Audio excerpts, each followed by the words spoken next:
하나님 말씀 누가복음 3장 7절입니다. 누가복음 3장 7절.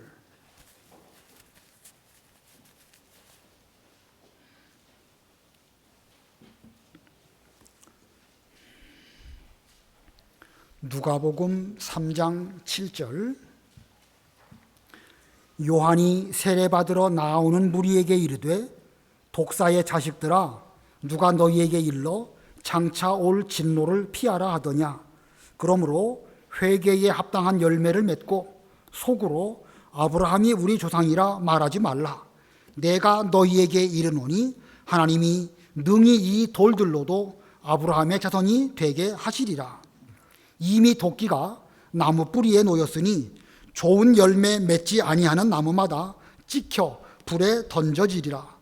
무리가 물어 이르되 그러면 우리가 무엇을 하리이까? 대답하여 이르되 옷 두 벌 있는 자는 옷 없는 자에게 나눠줄 것이요 먹을 것이 있는 자도 그렇게 할 것이니라 하고, 세리들도 세례를 받고자 하여 와서 이르되 선생이여 우리는 무엇을 하리이까 하매 이르되 부과된 것 외에는 거두지 말라 하고, 군인들도 물어 이르되 우리는 무엇을 하리이까 하매 이르되 사람에게 강탈하지 말며 거짓으로 고발하지 말고 받는 급료를 족한 줄로 알라 하니라. 거기까지 봉독합니다. 여기 8절에 그러므로 회개에 합당한 열매를 맺고 라는 말씀이 있습니다. 지난 시간에 이어서 오늘은 회개에 합당한 열매, 회개에 합당한 열매가 이 시간의 제목입니다. 우리 신약 시대에도 나라마다 조금씩 날짜는 다를지라도 다 각각 추수감사절을 지킵니다. 자, 조금씩은 날짜가 다르지요. 우리나라는 오늘 이제 추수감사절이고 미국은 아마 다음 주일이 추수감사절 주간인데, 나라마다 조금씩은 다를지 몰라도 그 근본 정신은 구약의 초막절 혹은 수장절 절기의 그 근본 정신을 두고 있습니다. 우리도 오늘 하나님 앞에서 금년 농사한 열매를 드리고 함께 즐거워하는 이런 추수감사절입니다. 우리가 이 시간 하나님께 드려야 할 열매가 무엇일까? 어떤 열매를 가지고 하나님 앞에 감사를 드려야 할까? 갈라디아 5장에 보면 여러분 잘 아시는 것처럼 성령의 열매 9가지를 말씀하고 있습니다. 사랑과 희락과 화평과 오래 참음과 자비, 양성, 충성, 온유, 절제, 우리가 맺혀야 할 9가지 성령의 열매를 말씀하고 있고, 또 에베소에서는 빛의 열매를 말씀하고 있죠. 모든 착함과 의로움과 진실함이라. 이렇게 성경에는 우리 성도로서 하나님을 기쁘시게 드리는 열매를 여러 가지로 말씀하고 있습니다. 그런데 그런 모든 열매 가운데 회개는 없네요. 그렇죠? 회개는 그 여러 열매 가운데 없습니다. 왜 그럴까? 회개는 필요 없었기 때문에, 그런 것보다 열등한 것이기 때문에 회개의 열매는 성경에 기록하고 있지 않을까? 지금 말씀하는 성령의 열매나 빛의 열매는 그 근본적으로 회개를 통해서 그것들이 맺혀지는 것입니다. 회개 없이 열매를 맺는다? 죄인으로서 그건 불가능합니다. 우리는 죄인이기 때문에 우리의 죄를 철저하게 회개하지 않고서는 사랑도 할 수 없고 화평도 할 수 없고 인내도 할 수 없고 모든 착함, 진실함, 의로움 아무것도 할 수 없습니다. 그러므로 우리는 모든 열매를 맺기 위해서는 가장 근본적으로 회개부터 해야 된다. 이 시간 명심하시길 바라고 본문 9절 읽어보세요. 9절. 이미 도끼가 나무 뿌리에 놓였으니 좋은 열매 맺지 아니하는 나무마다 찍혀 불에 던져지리라. 이미 도끼가 나무 뿌리에 놓였으니 하나님의 심판이 잘 준비되어져 있다는 것입니다. 심판의 준비가 거의 끝났다는 거예요. 그러면서 좋은 열매 맺지 않는 나무마다 찍혀 불에 던지리라. 이 좋은 열매 맺지 않으면 심판받고 도끼에 찍혀가지고 이제 불에 던져질 것이다. 그러면 우리가 이 좋은 열매를 맺어야 되겠는데, 좋은 열매를 맺기 위해서 어떻게 해야 될까? 오늘 배워야 할 중요한 말씀입니다. 좋은 열매를 맺기 위해서 우리는 어떻게 해야 될까? 좋은 열매를 맺기 위해서는 먼저 우리가 좋은 나무가 되어야 되겠죠? 나쁜 나무가 좋은 열매 맺을 수가 없습니다. 먼저는 좋은 열매가 되어야 되는 것이고, 그 다음은 열매를 맺기 위해서 부지런히 노력을 해야 됩니다. 이 두 가지, 오늘 배울 것이 이 두 가지입니다. 회개에 합당한 열매를 맺기 위해서 먼저는 좋은 나무가 되고, 그리고 열매를 맺어야 된다. 이 두 가지로 설명을 드리겠는데, 그 중에 첫 번째는 좋은 열매가 되는 것은 어려운 말로 회심이라고 합니다. 회심. 좋은 열매를 맺는 방법 첫 번째, 회심입니다. 자, 좋은 열매를 맺기 위해서 근본적으로 나무 자체가 좋은 나무가 되어야 됩니다. 누가복음 6장 43절로 45절 읽는 거 생략하겠습니다. 못된 열매를 맺는 좋은 나무가 없고, 또 좋은 열매를 맺는 못된 나무가 없다. 나무는 각각 그 열매를 통해서 이 나무가 좋은 나무인지 나쁜 나무인지 알 수 있다. 이렇게 말씀하십니다.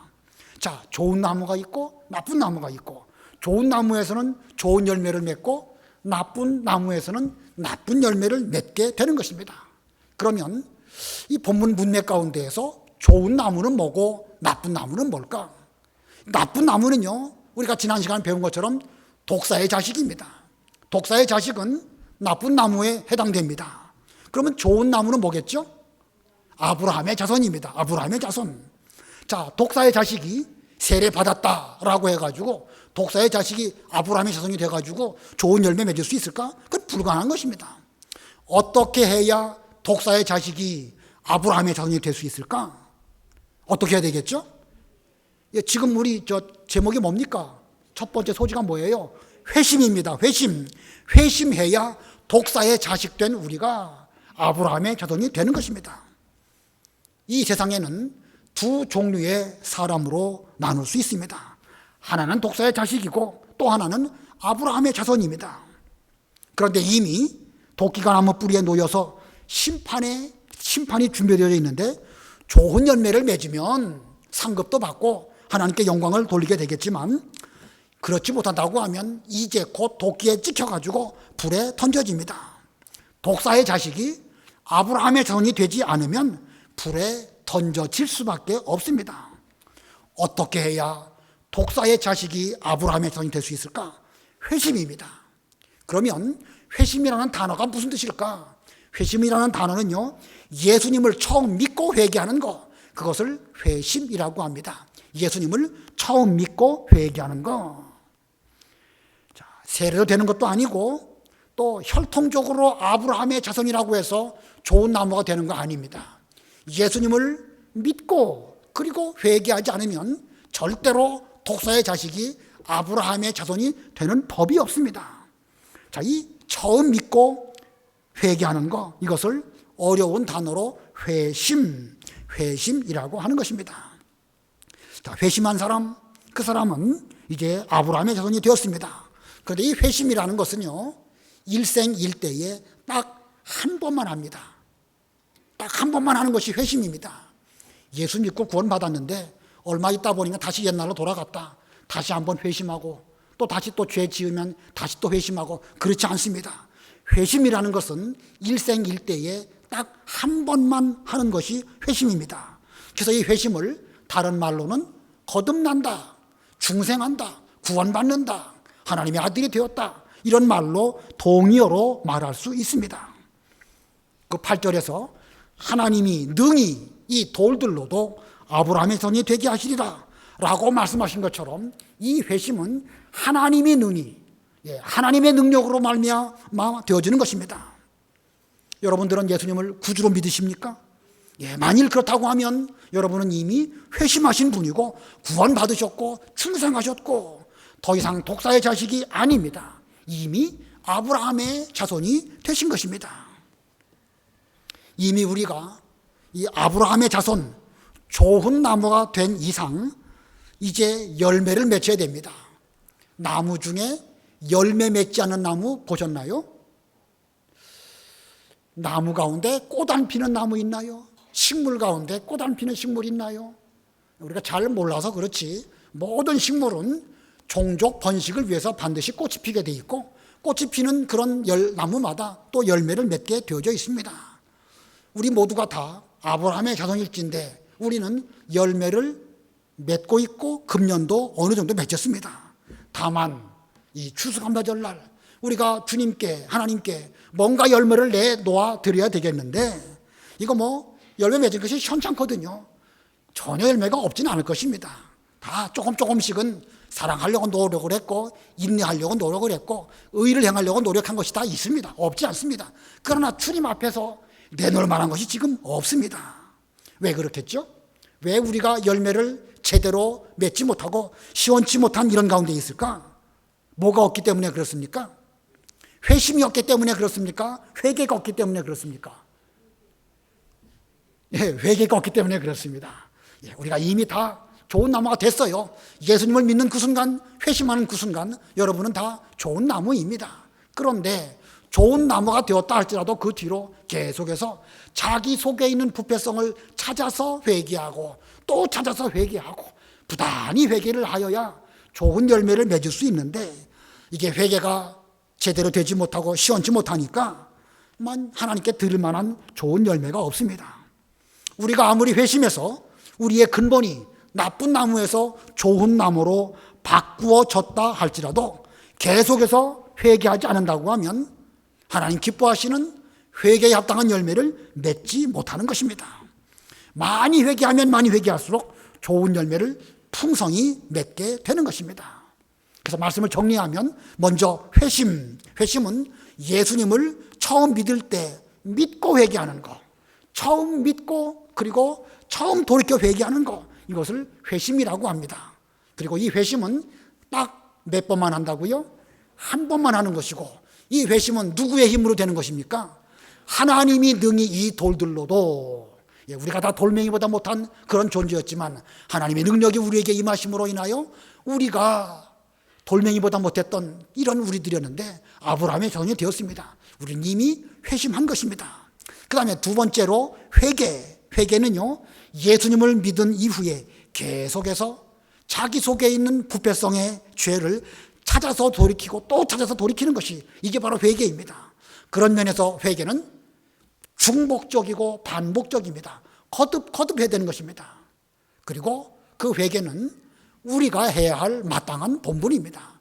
물론 우리가 회개할 때에 성령께서 도와주시고 주님께서 우리를 위해서 기도해 주십니다. 그러나 그 일에 앞장서서라는 말은 그렇고 그 일을 해야 할 장본인이 바로 죄인된 우리들이라는 것입니다. 자, 그런데 이 성경에는요, 회심이라는 단어가 없습니다. 성경에는 회심이라는 단어가 없어요. 회심과 회개, 지금 제가 설명드릴 때에는 회심과 회개를 구별해서 설명을 드렸지만 성경에는 모든 것을 다 뭉뚱그려서 회개라고 표현하고 있습니다.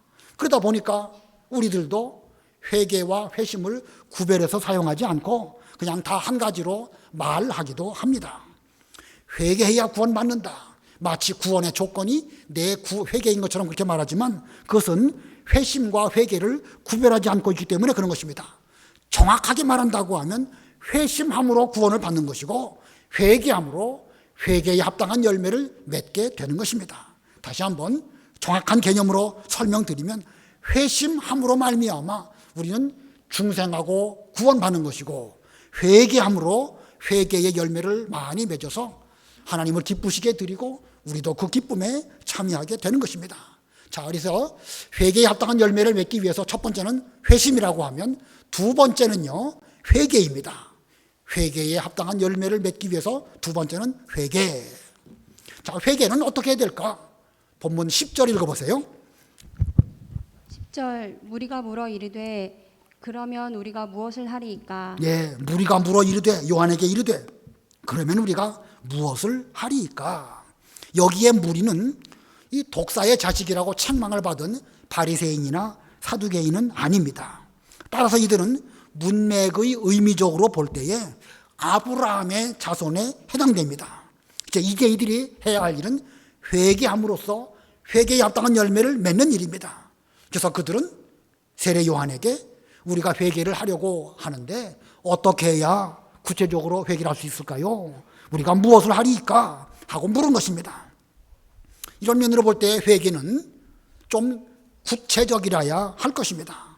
하나하나 자신의 죄를 꼼꼼히 살펴보고 죄를 찾아내고 그리고 그것을 회개하는 것, 이게 올바른 회개입니다. 그냥 뭉뚱그려서 회개합니다. 용서해 주십시오. 물론 대표 기도를 할 때는 그렇게 기도해야 되겠죠. 그러나 자기가 하나님께 회개하는 기도를 할 때는 이렇게 꼼꼼하게 찾아서 하나하나를 놓고 따져서 회개하고 돌이키려고 노력하고 계속 노력하는 이런 것이 필요한 것입니다. 어떤 사람이 내가 뭘 회개할 것이 있을까 꼼꼼하게 살펴보고 하나하나 잘 적었습니다. 그리고 그것을 벽에다가 붙여놓았습니다.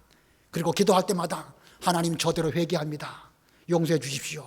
아침에 일어나고 간단하게 그 마디 하고 또 일하고 저녁에 잘 때도 다 기록되어 있으니까 하나님 다 보실 것이니까 하나님 저대로 회개합니다. 용서해 주십시오. 그거 진정한 회개일까요? 꼼꼼하게 회개하긴 회개했잖아요. 하나하나 다 적어놓고 말로 다 하기 어려운 것들을. 회개는 꼼꼼하게 자기 죄를 잘 살펴보는 것도 필요하지만 그 다음에는 본인의 노력이 있어야 됩니다. 노력은 하지 않고 자세하게 기록해놓고 저대로 회개합니다. 그것은 그 말로만 회개하는 것이고 모양만 낸 것이지 그게 진짜 회개라고 말할 수 없습니다. 세례 요한도 이 무리가 우리가 무엇을 하리이까 라고 물어볼 때에 저들에게 대해서 무엇을 회개해야 될지를 자세하게 말해줍니다. 11절로 14절 읽어보세요. 11절 대답하여 이르되 옷 두 벌 있는 자는 옷 없는 자에게 나눠줄 것이요 먹을 것이 있는 자도 그렇게 할 것이니라 하고 세리들도 세례를 받고자 하여 와서 이르되 선생이여 우리는 무엇을 하리이까 하매 이르되 부과된 것 외에는 거두지 말라 하고 군인들도 물어 이르되 우리는 무엇을 하리이까 하매 이르되 사람에게서 강탈하지 말며 거짓으로 고발하지 말고 받는 금료를 족한 줄로 알라 하니라. 예, 여기 세 사람의 경우를 들어서 어떻게 해야 회개를 할 수 있는지를 잘 말해줍니다. 옷 두 벌 있는 자는 한 벌 나눠주고 먹을 것 있는 사람은 없는 사람에게 같이 나눠서 먹을 것을 주고 세리는 부과된 그 세금 외에 더 거두려고 하지 말고 군인들은 자기 힘 있다고 해서 다른 사람 강탈하지 말고 받는 그 금료 월급에 족한 줄 알고 자기 본분에 충실해라 이런 말씀을 쭉 했습니다.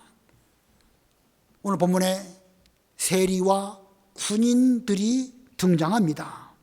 당시 유다 사회에서 세리는 민족을 배반하고 로마 정부의 그 권력을 등에 업고 자기 욕심을 챙기는 그런 사람으로 여겼습니다. 그래서 그 당시에 세리를 죄인으로 멸시했고 심지어 창기와 같은 부류로 사람들은 세리를 여겼습니다. 어느 면에서 보면 군인도 비슷합니다. 군인도 로마 정부의 힘을 힘입어서 강탈을 행하고 여러 가지 그 무력을 사용하므로 유대인들이 민족적으로 볼 때에 군인은 그 세리와 다를 바 없는 그런 사람들입니다. 자, 그런데 본문에 보니까 세리와 군인들도 세례 요한에게 세례를 받으러 왔습니다. 근데 이 세례 요한이 그들에게 대해서 어떻게 여겼을까? 세리나 죄인이라고 해서 그들에게 대해서 왜 그런 일을 하느냐? 할 일이 없어 그 세리 직업을 하고 할 일 없어 직업 군인 하느냐? 다 걷어치워라. 어떻게 하나님의 백성이 돼가지고 로마 정부를 위해서 노력하고 일하고 세금 거두는 짓 하느냐?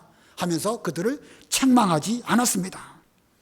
이것을 보면 세례 요한은 그들이 하는 일 자체, 세리하는 일, 군인이 하는 일 그 자체를 부정하게 여기지 않았음을 알 수 있습니다.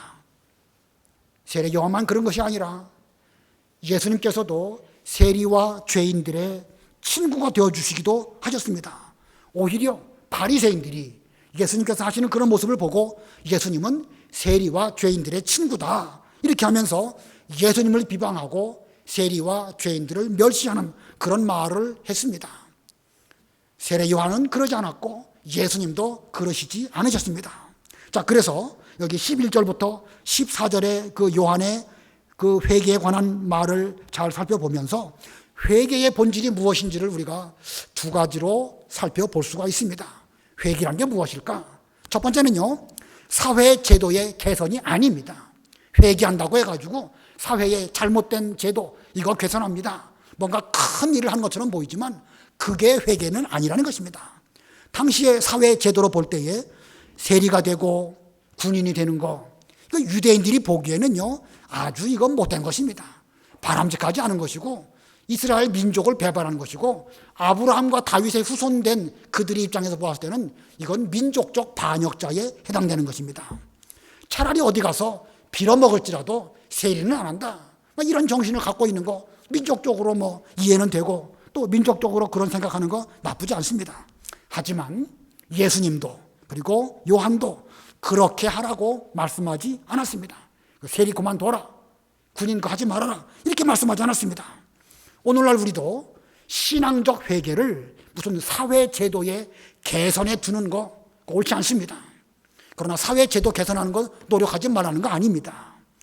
다만 이것을 신앙과 결부시켜 가지고 마치 무슨 큰 일을 하는 것처럼 하면서 이게 무슨 하나님 앞에 의롭고 올바른 것이냐 이렇게 하는 것은 그게 신앙의 본질은 아니라는 것입니다. 현재 우리가 살아가고 있는 이 사회에도 많은 부조리, 많은 모순, 여러 가지 문제점들이 많이 있습니다. 남녀 성평등의 문제, 이거 많이 문제가 많죠. 뭐 노예 제도도 한 1950년대, 60년대까지 세계 곳곳에 있었습니다. 인권 문제라든지 근친 결혼 문제가 요새 시끄럽죠. 또 동성애 문제 요새 시끄럽습니다. 자본주의, 공산주의, 사회주의, 민주주의 뭐 여러 가지 사회적인 제도에 수없이 많은 모순과 제도들이 있습니다. 그러나 성도의 본분이 그런 것을 개선해서 사회를 개혁시키는 것, 그게 회개의 본질은 아니라는 것입니다. 예수님께서도 가이사의 것은 가이사에게, 하나님의 것은 하나님에게 드리라고 말씀하셨습니다. 그러나 개인적으로 얼마든지 할 수 있습니다. 여러분 개인적으로 정치인 나올 수 있고요, 군인 할 수 있고요, 개인적으로 얼마든지 뭐 시민운동 할 수 있습니다. 그러나 그것을 신앙과 결부시키는 것은 합당하지 않습니다. 본문에도 세례 요한도 예수님도 세리 제도에 대해서 뭐 전혀 언급 없으십니다. 그들 하는 일에 대해서 그거 하지 말아라 이렇게 말씀하시지 않습니다. 그런 면으로 볼 때 회개는 사회 제도의 개선이 아니라는 것입니다. 그럼 두 번째로 회개는 무엇일까? 회개는요, 삶의 근본적 변화가 바로 회개입니다. 우리 삶의 근본적인 변화. 이 신앙적인 회개는 윤리적인 변화를 동반합니다. 윤리적으로 합당하지 않으면서 나는 하나님 앞에 사는 사람이다, 윤리적으로 잘못하면서 나는 회개했다 이렇게 말하면 그건 말이 안 되는 것입니다. 그런 면에서 볼 때에 회개는 윤리를 반드시 포함하고 있습니다. 그러나 윤리적인 변화가 회개도 아닙니다. 그러므로 지나치게 윤리를 많이 강조한다고 하면 그런 성경 원리에 복음적이지 않고, 지나치게 윤리를 많이 강조하다 보면 그 앞에서 우리를 볼 때에 부족할 수밖에 없습니다. 옷 2벌 있는 사람은 1벌을 다른 사람에게 나누어 주어라 이렇게 말씀하고 있죠. 자, 1벌도 없는 사람에게 자기 1벌 나누어 주었습니다. 근데 얼마 있다가 보니까 또 한 사람이 1벌도 없는 사람이 있어요. 그러면 그거 1벌 있는 것마저 벗어 주어야 되겠죠? 그러면 어떻게 되는 거죠? 나는 뭐 아무것도 없는 것이 되어버린 거죠. 뭐. 자, 제가 뭘 말하는지 아시겠습니까? 이런 식으로 회개를 극단적 윤리의식으로 적용한다고 하면 나중에 가면 내 옷 1벌 있는 것마저도 마치 그것이 무슨 죄인 것처럼 여기면서 나는 다른 사람 도와주지 못했다, 이 옷마저 벗어주었어야 되는데 나는 벗어주지 못하고 나는 죄인이다 이렇게 되는 것입니다. 자, 이렇게 되다 보면 계속해서 하나님 앞에 이 회개할 것을 회개하지 못하는 가운데 있다고 생각하면서 스스로 죄의식 속에 살아갈 수밖에 없습니다. 사실은 이 구원받은 사람은 감사하고 기뻐하고 즐거워야 되는데 윤리의식을 복음인 양 같이 적용하게 되면은 회개를 지나치게 강조하다 보면 이렇게 나는 늘 죄인입니다, 나는 회개할 죄가 많이 있습니다 이렇게 하면서 죄의식 가운데 살아가게 되는 그런 뭔가 부조리한, 뭔가 좀 옳지 못한 그런 잘못한 사고방식에 빠질 수 있다는 것입니다. 오늘 본문에서 요한이 말하고자 하는 핵심은 삶에 대한 근본적인 변화를 말하는 것입니다. 옷 없고 먹을 것 없는 이웃을 사랑을 실천하라는 것이고, 세리로서 지금까지 자기 욕심을 내서 더 부과해서 세금을 걷었다고 하면 이제부터는 그러지 말고 정해진 법대로 그 안에서 내 역할을 감당해라. 군인으로서 자기의 힘을 군인의 본분에 사용할지언정 무리하게 강포를 행하고 자기 받는 월급보다 더 많이 얻으려고 비정상적인 방법을 썼던 그거 회개하라는 것입니다. 그러므로 요한은 지금 삶의 근본적 태도를 고치고 변화해라. 그거 회개하라. 그래서 이웃사랑을 하고 욕심 부리지 말고 본분에 만족해라. 이런 말씀을 한 것입니다. 실제로 우리가 삶을 살아감에 있어서 윤리적으로 깐깐하게 뭐 하나 이렇게 따지는 그것보다도 삶의 근본적 변화가 훨씬 더 어렵습니다. 어떤 어려운 사람이 옷이 없어가지고 헐벗고 추워 떨고 있다. 옷 한 벌 벗어주었습니다. 그거 벗어준 것 같고 나는 회개했다. 나는 의를 행했다. 이렇게 말할 수 있습니까? 삶의 근본적 변화에 그런 건 없으면서 자신은 옷 다른 사람에게 벗어준 그런 의로운 일을 했다라고 하면 그게 바로 바리새인이고 그 유대인이라고 할 수가 있는 것입니다. 삶의 근본이 바뀌는 거, 이게 바로 회개입니다. 삶의 근본이 바뀌면 그 사람은 회개에 합당한 열매를 맺을 수밖에 없습니다.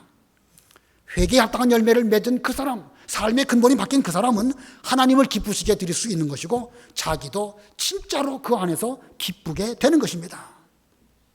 오늘 우리가 추수감사절을 맞이했습니다. 하나님 앞에 무슨 열매를 드려야 되겠는데 우리가 지금 무엇을 가지고 왔을까? 저도 저 자신을 볼 때에 부끄럽기가 한이 없고요. 우리 모두는 다 하나님 앞에 많이 부끄럽습니다. 물론 그러나 아까도 설명드린 것처럼 전혀 없는 건 아니에요. 여러분 다 한 해 동안 수고 많이 하셨고 믿어보려고 이 어려운 코로나19 속에서 버둥버둥 거리면서 수고 많이 해서 여기까지 왔기 때문에 우리가 잘한 것은 하나님 나라의 상급으로 쌓여 있습니다. 수고 많이 하셨고 또 진심으로 이면에 대해서 감사드립니다. 그러나 잘한 거 보지 말고 잘한 것은 또 한옆으로 놔두고 회개에 합당한 열매를 맺지 못한 거, 아직도 여전히 내 속에서 죄가 움직이고 있고 요동치고 있는 거, 그걸 자세하게 찾아보고 거기에 회개를 하고 그리고 회개에 합당한 열매를 맺도록 해야 될 것입니다. 그리고 진짜로 그 열매를 맺도록 노력을 하면 우리도 하나님께 여러 가지 면에서 바로 되어지고 점점 올바른 길로 나아갈 수 있을 것입니다. 회개에 합당한 열매를 지금까지 잘 못 맺힌 거 회개하시고 앞으로 많은 열매를 맺어서 하나님을 기쁘시게 해드리고 우리 모두도 그 기쁨에 참여하는 우리가 되어야 되겠습니다. 자, 이어서 이제 성탄 예식을 거행하겠습니다. 성탄 예식하기 전에 하나님 말씀을 보겠습니다. 여호수아 5장 2절.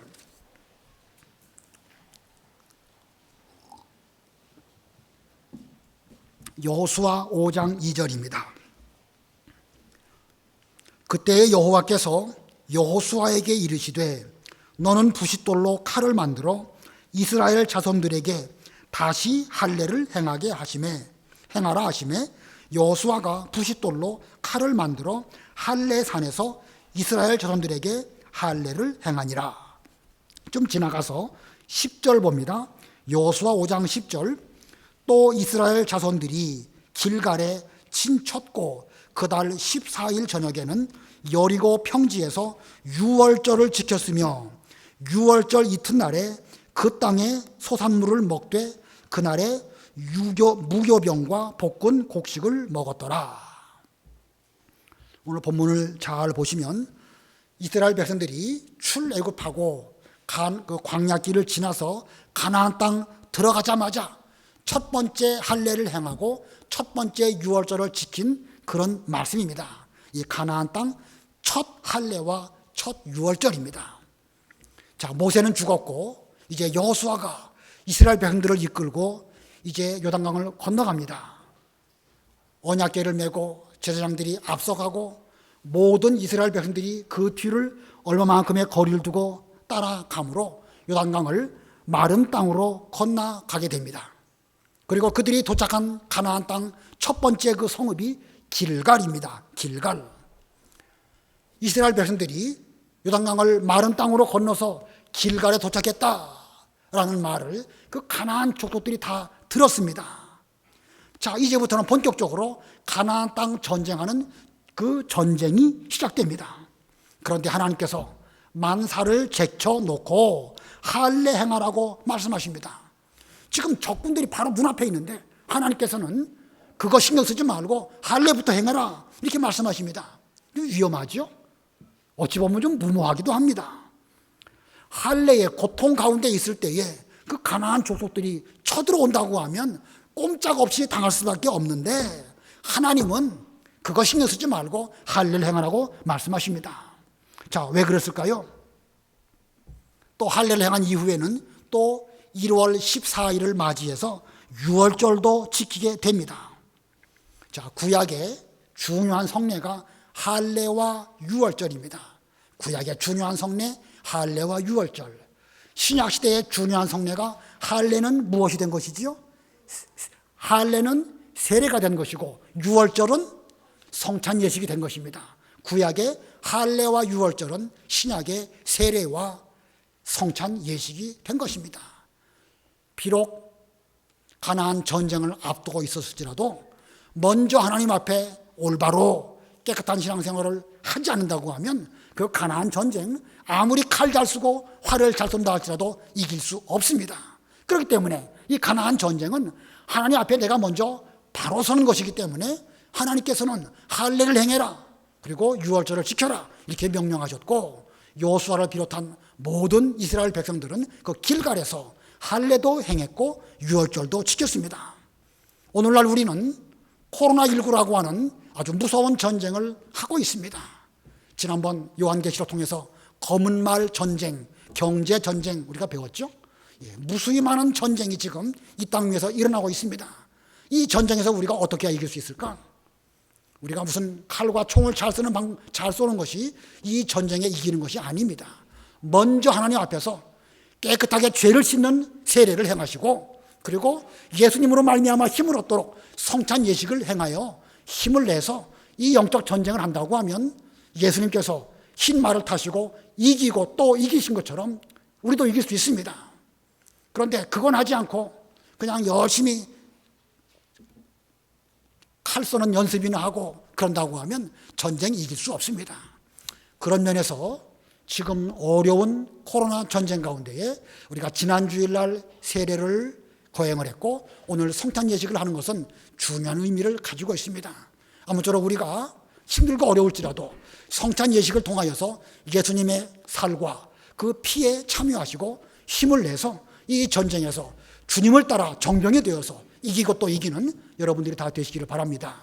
자, 이제 성찬 예식을 거행하겠는데 성찬 위원들은 다 앞으로 나와주시기 바라고요. 전에 하던 대로 여러분들은 그 자리에 가만히 앉아 계시면 좋겠습니다. 이제 성찬 위원들께서 먼저 떡을 그리고 포도주를 여러분 앞에 이렇게 가져가실 때에 세례 받으신 분들만 유아 세례 말고 세례 받으셨든지 그리고 유아 세례 받았다고 하면 입교하신 분들만 성찬 예식에 참여할 수 있습니다. 그러나 심각한 내가 생각해 보기에도 도무지 양심에 허락이 되지 않는다. 심각한 죄가 속에서부터 호소한다고 하면 이 성찬 예식에 참여하지 않는 것이 잘하는 것입니다. 죄가 있음에도 불구하고 성찬 예식에 참여하는 것은 죄를 먹고 마시는 것이라고 성경은 기록하고 있습니다. 전에는 이 떡을 드리고 포도주를 드렸을 때에 제가 대표로 기도하고 그것을 여러분이 잡수셨는데 이제 코로나19 상황이니까 받으시면 마스크 끼고 계시다가 잠깐 내리시고 여러분 스스로 기도하시고 잡수시고 그 앞에 잔은 내려놓고 이렇게 하도록 하겠습니다. 대표 기도 없이 여러분 스스로 기도하시고 떡을 잡수시고 또 포도주에 참여하시는 그렇게 하시면 감사하겠습니다.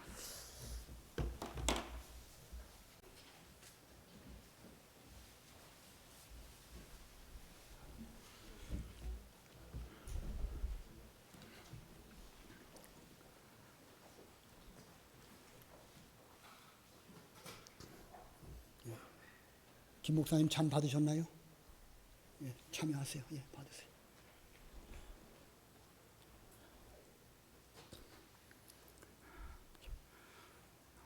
기도하겠습니다.